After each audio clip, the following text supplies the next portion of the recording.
ఒకప్పుడు రాముడు, సీత, లక్ష్మణులు అరణ్యంలో నడుస్తూ ఉండగా వారి ముందుకు ఒక పెద్ద రాక్షసుడు వచ్చాడు. అతని పేరు విరాధుడు.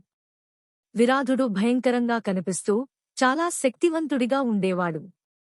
అతను రాముడిని, లక్ష్మణుడిని చూసి అసహ్యంగా మాట్లాడాడు మరియు సీతను తీసుకెళ్లాలని భావించాడు.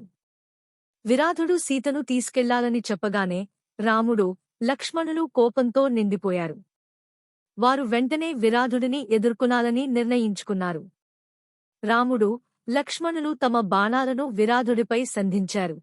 కాని బాణాలు విరాధుడికి ఏమాత్రం హాని చేయలేకపోయాయి. విరాధుడు బలమైన రాక్షసుడు కాబట్టి ఆయనకు ఒక వరం ఉంది. ఆ వరం వల్ల ఆయన్ని సాధారణ ఆయుధాలతో చంపడం అసాధ్యం.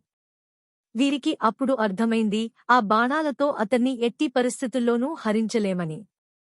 వెంటనే రాముడు, లక్ష్మణులు ఆయన్ని చేతితోనే సమరానికి దిగారు. వారు విరాధుడిని అడ్డుకుని అతనితో గట్టిగా పోరాడారు. చివరికి రాముడు, లక్ష్మణులు విరాధుడిని ఓడించారు. అయితే వారు అతన్ని చంపలేదు. విరాధుడు ఓడిపోవడానికి ముందు రాముడికి ఒక విషయం చెప్పాడు. రామా, నేను రాక్షసుడిని కాదు.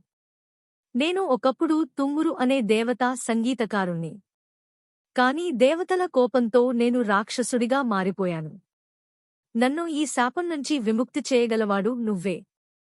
నన్ను చంపి శాపం నుంచి విముక్తి కలిగించు అని చెప్పాడు. అప్పుడే రాముడు, లక్ష్మణులు విరాధుడి విన్నపాన్ని అర్థం చేసుకున్నారు. వారు పెద్ద రంధ్రాన్ని తవ్వి విరాధుడిని అందులో పాతిపెట్టారు. ఇలా చేసి విరాధుడికి శాప విముక్తి కలిగింది. విరాధుడు దేవత రూపంలో పునర్జన్మ పొంది ఆకాశానికి వెళ్ళిపోయాడు. విరాధుడి శాపం తొలగాక రాముడు, సీత, లక్ష్మణులు తమ అరణ్యయాత్రను కొనసాగించారు. ఈ సంఘటన రాముడి ధైర్యం, నీతిని తెలియజేసింది. ఎందుకంటే రాముడు తన శత్రువును హత్య చేయకుండా అతనికి విముక్తి కలిగించాడు.